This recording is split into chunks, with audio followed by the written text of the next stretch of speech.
Welcome to Sailing Vessel Windrows.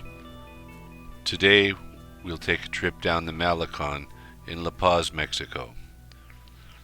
Right here you'll see the oil refineries. What's important about that is that's the entrance to the channel that gets you into the La Paz marinas.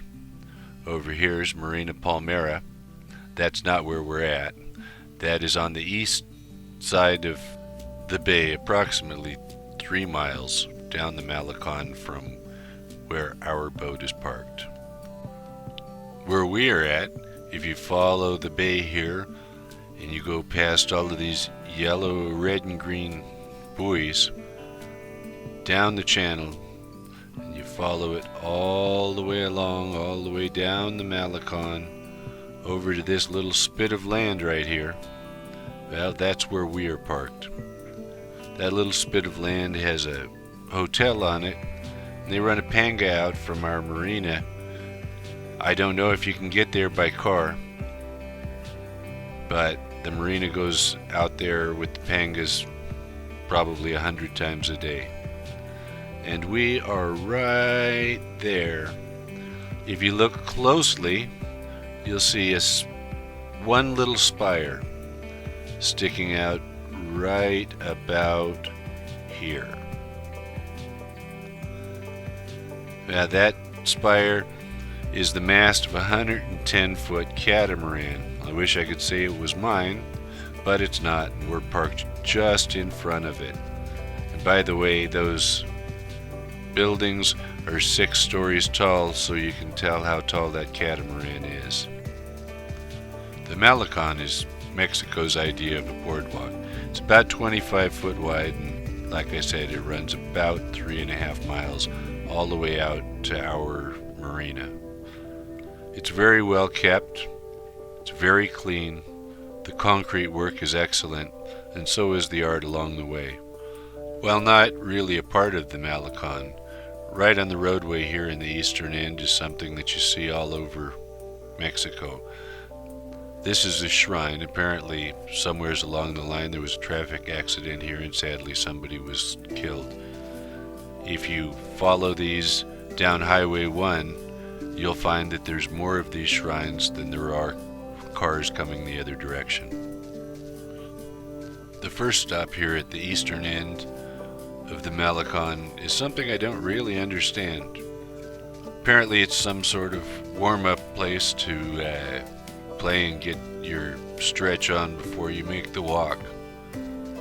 It's just a playground, and it's filled with things that you don't see much in playgrounds in the United States anymore, like these parallel bars.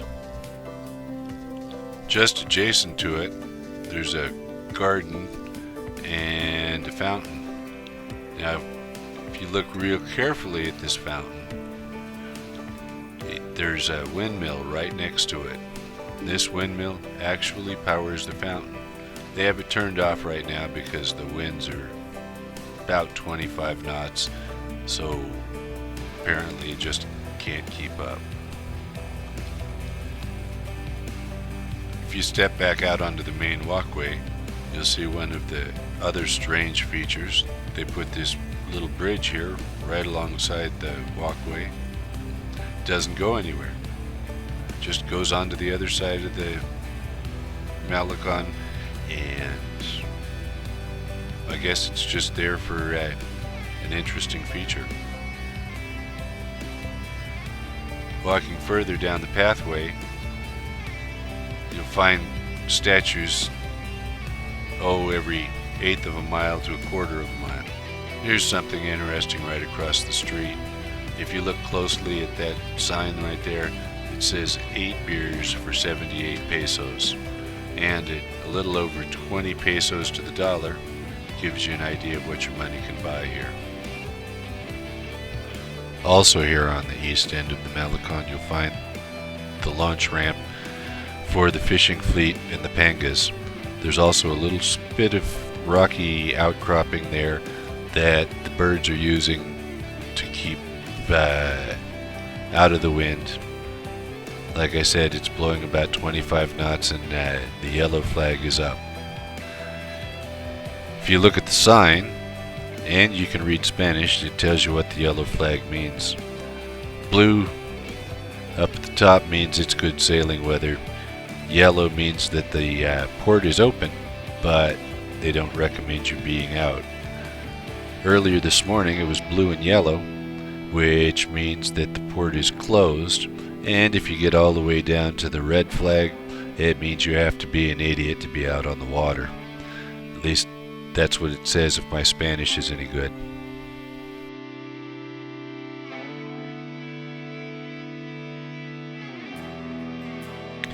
Apparently all of these birds out here can tell what the flag is which, because they all seem to be sitting around staying off of the water today.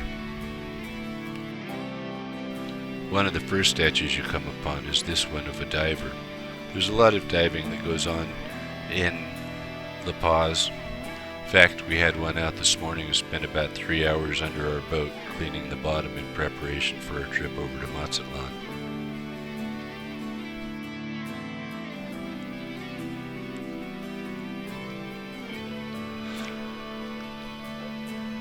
Moving westward, the next statue is one of a couple of hammerhead sharks. Hammerhead sharks are known to be in the area, as well as whale sharks. They don't seem to be a problem for divers, swimmers, boaters. They just hang out, get fat, and have babies. Next along the way is a playful piece of a girl swimming with dolphins.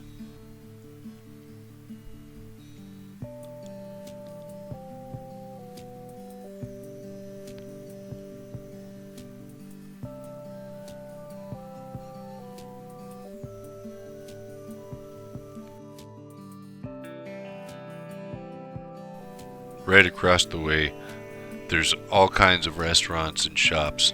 This one is advertising that for only 250 pesos, you can get 4 third-pound hamburgers, large onion rings, large fries, and a 2-liter Pepsi. This is the next statue you come upon. It's a shell that's cut in half, and if you look real close up into the center of it, it's got a mermaid.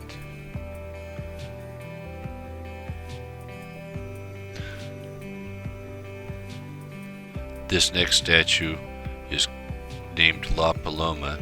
It's a monumental sculpture created by Juan Sariano, whose work can be admired in many open places and public sites around the country.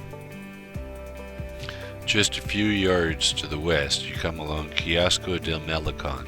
This is a small garden right in front of 16 de Septiembre Street. There is also a pier called Muelle de la Reina. This owes its name to Queen Elizabeth, who used it at her first visit to the city. At the kiosk, a lot of cultural and artistic activities such as El Carnaval take place, and currently it's housing a nativity scene because it's Christmas time.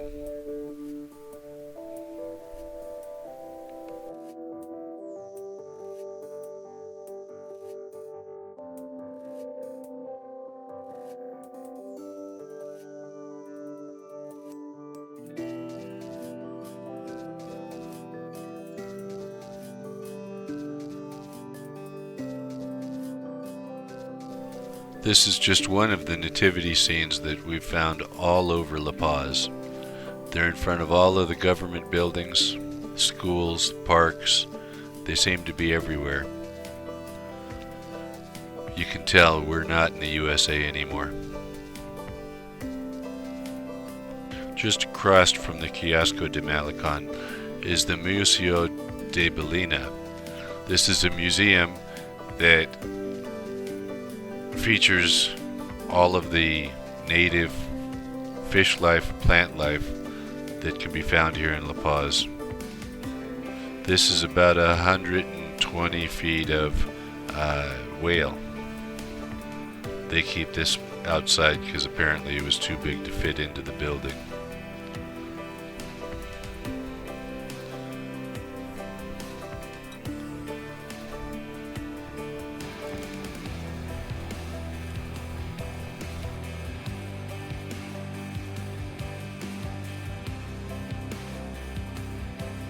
The next sculpture on our trip is called the Whale. This one is by Octavio Gonzalez. This marine mammal is an icon of the Baja California Peninsula. Many whale species live in the seas permanently, and some others, like the gray whale, migrate and give birth, making the peninsula a special sanctuary.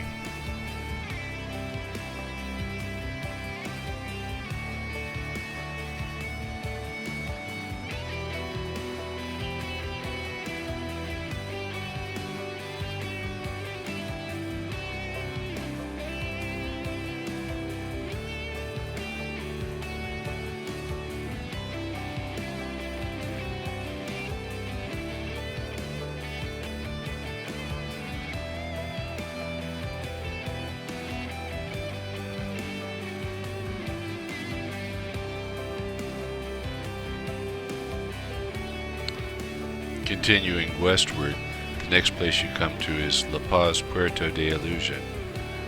This is the visitor dock, or the ferry dock, whichever you prefer.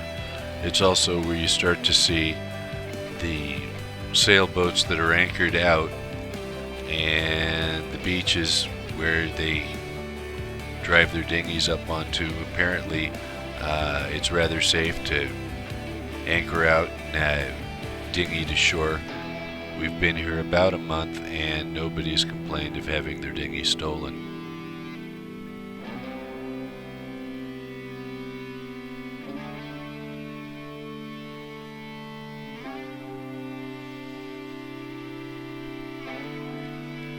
Also here at the ferry terminal you can find lots of people like these nice gentlemen just waiting to take you out on an excursion to go out and visit the whale sharks.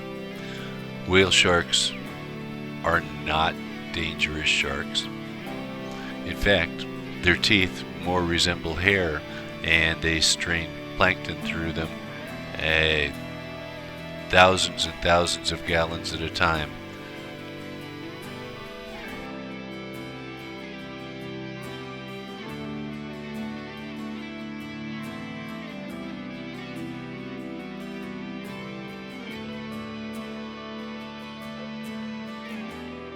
This next statue has kind of an interesting history. It's named Jesus de Caracol by Maria Eugenia Sanchez Cuerves. This sculpture was originally sunk in the ocean at Belanda Beach in 1995, but not too long ago it was decided to rescue it and place it here at the Malecon. Working our way west, we next come to a sculpture called El Viejo y el Mar by Guillermo Gomez. This playful and beautiful piece of art is meant to remind the Mexican people of the American writer Ernest Hemingway in his novel Old Man and the Sea. It represents the fight of men and women throughout their life and their capacity to succeed against all odds. At the end of the Malecon, we find this statue called Siena con Delfin. This sculpture was created by Octavio Gonzalez. The base is a pearl and it stands for the city of La Paz, which is the pearl of the Sea of Cortez. Meanwhile, the mermaid touching the dolphin represents a conjunction between mysticism and reality.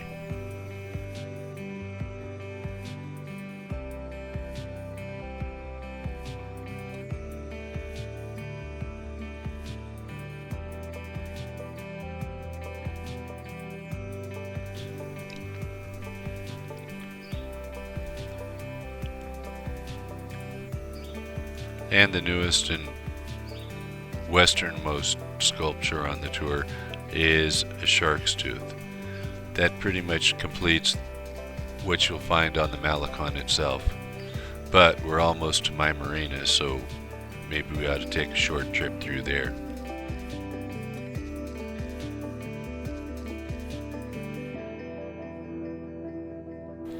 If you look real closely, amongst all of those boats, there is one red one, and that is mine.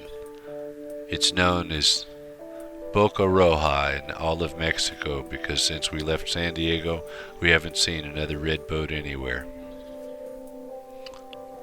At the entrance to our marina, you come first across an office building. In here, you can get your hair cut. They keep the shop.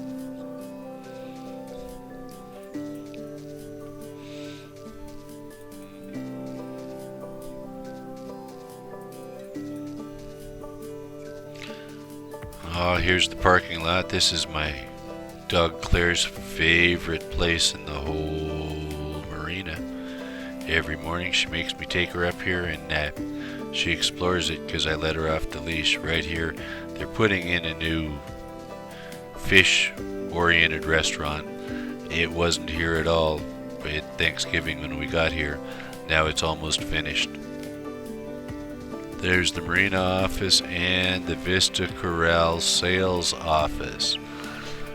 If you get down to La Paz and decide that you love it here and you want to stay, well,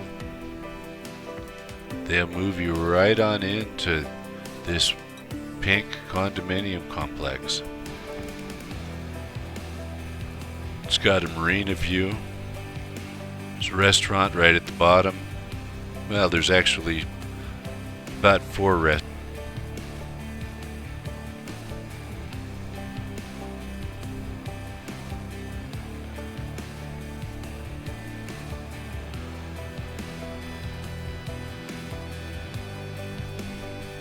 There's a quick look at my boat. It's the red one just on the other side of the dock.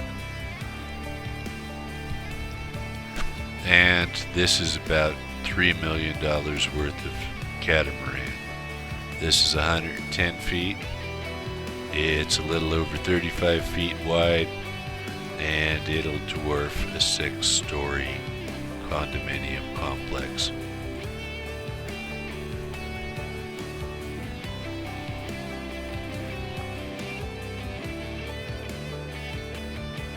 Mexico does seem to love its statuary. This is a piece that's one of several that's in our marina. This is our dock. Something strange about this dock, and I'll give you a few moments to try and figure it out. But if you look real closely, there seems to be something missing. Well, do you see it yet? Or, I guess, not see it? If you'll notice, there is not a single piling anywhere. There's not one post holding this up. This marina is brand new. It was built by a Swedish company, and apparently all of these docks are suspended from the